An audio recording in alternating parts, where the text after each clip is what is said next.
Nova Manhã. Jogo da Política, com João Gabriel de Lima. João Gabriel de Lima, que é professor da FAAP, colaborador da revista Piauí e pesquisador do Observatório da Qualidade Democrática da Universidade de Lisboa, toda quarta-feira aqui com a gente, hoje falando sobre a eleição presidencial da Argentina. Bom dia, João Gabriel. Podemos dizer que esse quadro eleitoral argentino é um replay do que aconteceu no Brasil? Saiu uma pesquisa hoje, a diferença entre os dois candidatos, o Milei e o Massa, está aí na casa dos décimos. Pois bom dia.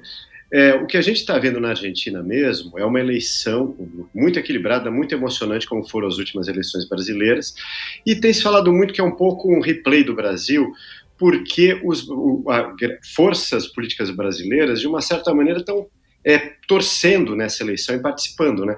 A gente viu que no primeiro turno, que o candidato peronista Sérgio Massa teve mais votos do que o candidato Javier Milei, várias figuras do governo tuitaram saudando Sérgio Massa, como Paulo Pimenta, Alexandre Padilha, há marqueteiros que participaram de campanhas eleitorais do PT ajudando Sérgio Massa lá na Argentina, e do outro lado tem toda uma relação entre a família Bolsonaro e o Milei. O Milei gravou um vídeo de apoio ao Bolsonaro na eleição brasileira, o Bolsonaro retribuiu o carinho e gravou um vídeo de apoio ao Milei na Argentina. O Eduardo Bolsonaro foi à Argentina, o deputado Eduardo Bolsonaro foi lá torcer, deu entrevistas, deu apoio ao Milei.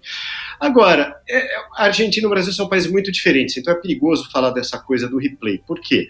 A Argentina é um país que não tem os problemas que o Brasil tem, e tem problemas que o Brasil já superou, né? Na Argentina não tem problema de crise institucional, como tem no Brasil, porque a democracia lá é mais arrumadinha, não tem milícia, não tem crime organizado como tem no Brasil, mas tem um problema que o Brasil já superou. Não tem moeda, tem uma inflação absurda, uma inflação que no governo da Cristina Kirchner ela entregou com 25%, veio o Macri para resolver o problema, entregou com 50% ao ano de inflação, e agora esse governo Alberto Fernandes é o pior de todos, ele vai entregar com 140% de inflação. Imagina 140% de inflação. E é até paradoxal que o candidato do governo é o ministro da Economia, que não conseguiu resolver esse problema. Então, é uma questão paradoxal. O ministro da Economia é candidato de um lugar que a economia está em frangalhos, né? E o que a gente tem, ele está dizendo que ele vai resolver isso aproveitando que a moeda está fraca e aumentando as exportações, mas as pessoas perguntam, por que não fez isso ainda, né? E do outro lado a gente tem o Milei. O Milei, ele se diz um libertário, né, se define como libertário, e ele propõe várias coisas, acabar com o Banco Central, cortar ministérios, entre eles da saúde e da educação, né, que são os ministérios mais importantes no país, né, e propõe dolarizar a economia. Isso é bem polêmico, porque como destacou a revista Economist, é muito difícil você dolarizar uma economia que não tem dólar, né?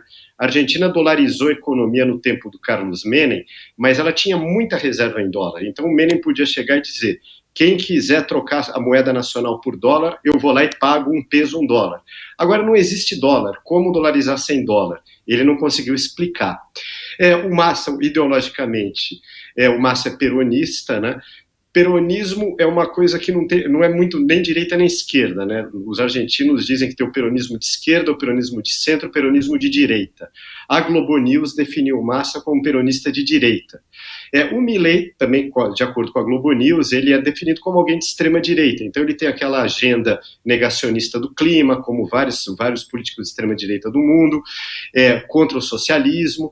E como o Andrés Malamud, um grande cientista político argentino, o Milei, dentro da defesa dos princípios dele, ele comete algumas gafes. Por exemplo, para combater o socialismo, ele falou mal do Papa, que é adorado na Argentina, o primeiro Papa argentino. Ele disse que o Papa promove o comunismo internacional. E para falar dos ideais liberais, ele elogiou a Margaret Thatcher. Nada contra elogiar a Margaret Thatcher no Brasil, na China, em qualquer lugar, mas na Argentina é difícil, porque a Margaret Thatcher era primeira-ministra quando teve a invasão das Ilhas Malvinas, então os argentinos odeiam a Margaret Thatcher por causa disso. Talvez por isso ele tenha perdido alguns pontos no primeiro turno. Vamos ver o que vai acontecer no segundo turno. O que a gente torce aqui, a Argentina é um parceiro importante do Brasil, é um país do qual todos nós gostamos muito. A gente quer que os argentinos façam a melhor escolha possível e que o país saia desse buraco, desse problema que está. Mas é uma escolha bastante complicada, e a Argentina vai ter que, depois de escolher o Milei ou Massa, de alguma maneira gerir as consequências dessa escolha. E é um parceiro comercial importante para o Brasil, e há quem diga que a Argentina está aí entre escolher um fim horroroso ou um horror sem fim. João, obrigado por hoje. Até quarta que vem. Até quarta que vem, eu que agradeço.